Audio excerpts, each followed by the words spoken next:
find out more about the Association for Barbados and China friendship right here on our show.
Morning, morning, morning. Good morning. Good morning to you. Over the years, we've had this conversation many times about the growing relationship between Barbados and China. And we've seen a number of festivals being held here in Barbados, which show that relationship continuing to flourish. And despite COVID, we continue to build those relations here on our island with our friends from Asia. And we're going to talk to some friends from the Association for Barbados China Friendship this morning. So let me welcome on the show. We have with us Dr. Chelston Braithwaite. You may remember him in his role as the former Barbados ambassador to China. And we also have David Bulbulia. He's the head of the Confucius Institute at the UWI. And he's preparing something really special for us here in Barbados to attend physically and virtually as well. Good to have you two gentlemen in company. Good morning to you. Good morning. Good morning Good to you. morning. Good morning. Good morning to you. you. Good morning. Good morning, David. Good morning, Peter. Good morning, Barbados. Thank you. A pleasure to have you both on. So first, let's start with you, David, and tell us about the association. For those who don't know about the Association for Barbados China Friendship. Good morning to you all. Well, I will actually focus more on the Confucius Institute and defer to Dr. Braithwaite to deal with the association per se. I am co-director of the Confucius Institute at the Cave Hill campus. Co-director means that we have also a Chinese counterpart, my counterpart, Dr. Lee. And we work closely with the ABCF. We are dealing with, in a sense, the same issues. Our job at the Confucius Institute is to teach Chinese language and culture and also promote better understanding. And it is through promoting better understanding that we are affiliated with the Association for Barbados China Friendship. At the Institute, we've been in existence since April of 2015. As I mentioned, our job is teaching Chinese language and culture. We do this both to the university community as well as in schools. These 4 schools we have taught in Barbados, and to the general public in specialized areas. Thank you. I don't know if that is a sufficient preliminary answer. Yeah, Yes. you did. And Dr. Braithwaite, of course, David deferred to you about the association. And I guess you can also mention to remembering your role as the ambassador to China and talk about that relationship that Barbados has been able to build and connect with our Asian friends. I think that was since back in the 70s. Am I right, Dr. Braithwaite? 1977. Yeah, 1977. Or as early Thank as you very that. much. I'm pleased to be here and have the opportunity to say a few words about our work.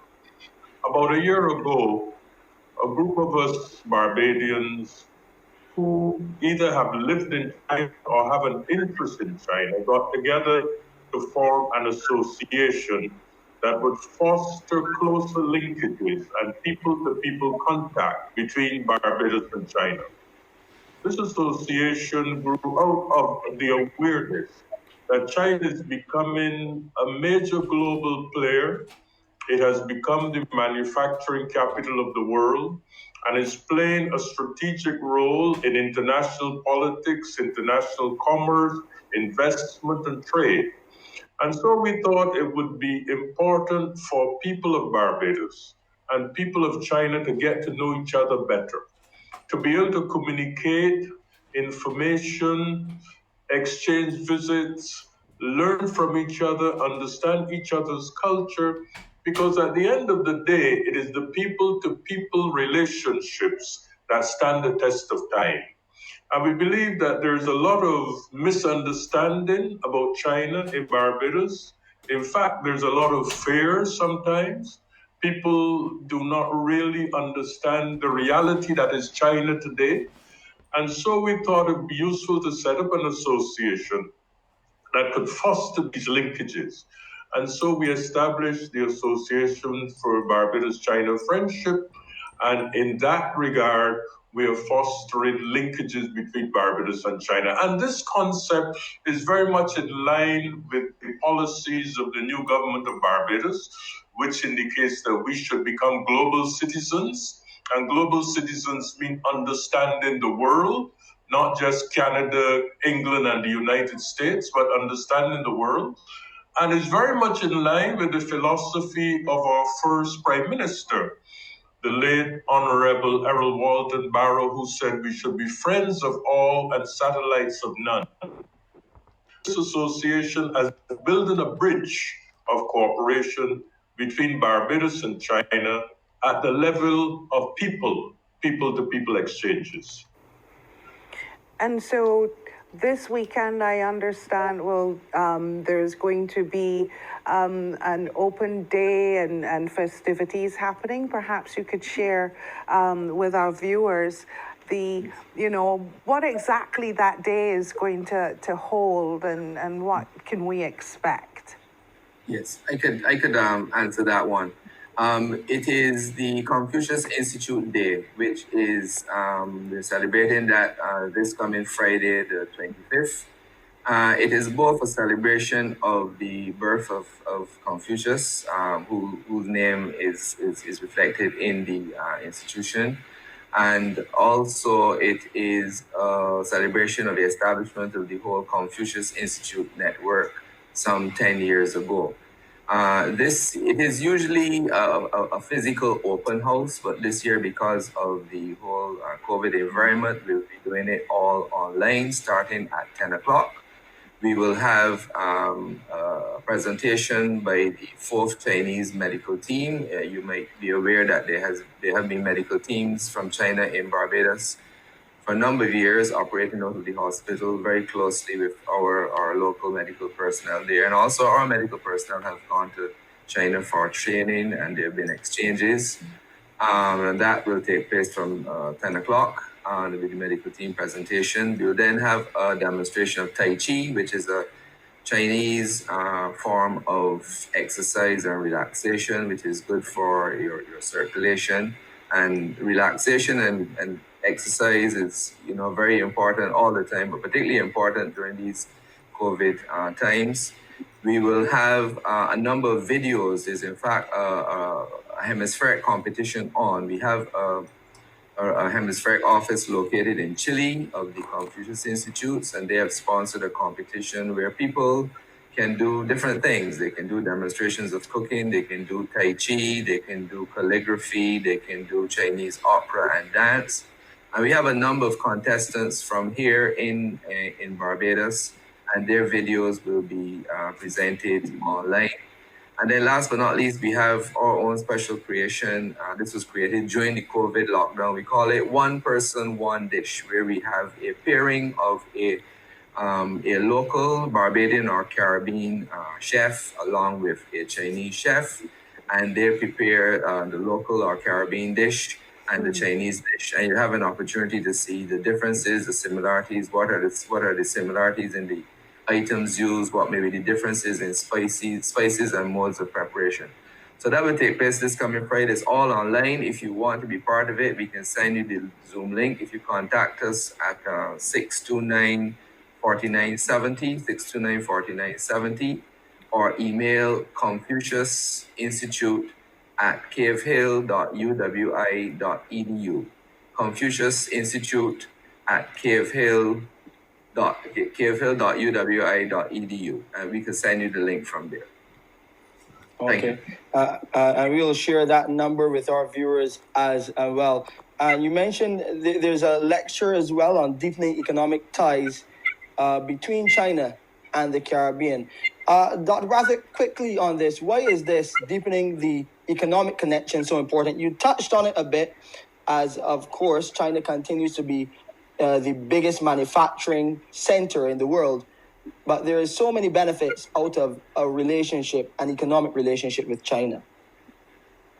Well, I think one would emphasize that China is becoming one of the biggest markets in the world, being 1.4 billion people.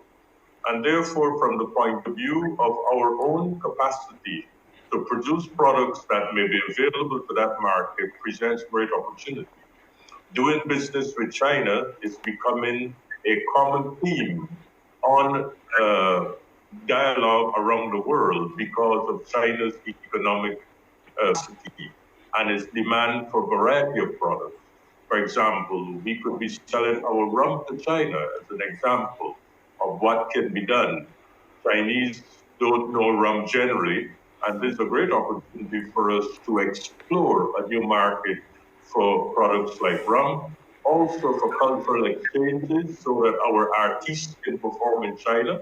When I was there as ambassador, the Mighty Gappy and a team from Barbados came to China, and Chinese loved our music. They dance to it, they show great appreciation, and we also had the presentation of Caribbean food, and they enjoyed it. So there are things that we can share, and there are opportunities to be explored, not only in culture, but in technology. We have a group of students now studying software engineering in China, and these students will make a tremendous contribution to the cooperation and to our knowledge base. Gentlemen, I want to thank both of you for coming on the show this morning. I want to remind our viewers you can go to the association's website at www.abcf-bb.com, and there you just scroll down, you see culture, and you see Confucius Institute cultural activities, September to December 2020. You click there and you can get all of the information. And of course, David shared the number with us this morning. I'll put that on Facebook so that you can check them out. Again, thank you for coming and sharing with us this morning about these growing relations between Barbados and China. Be safe. Thank you very much. Thank you. For the opportunity. Thank you. Have a wonderful day. Bye-bye. Bye-bye. Yeah, we want you to have a great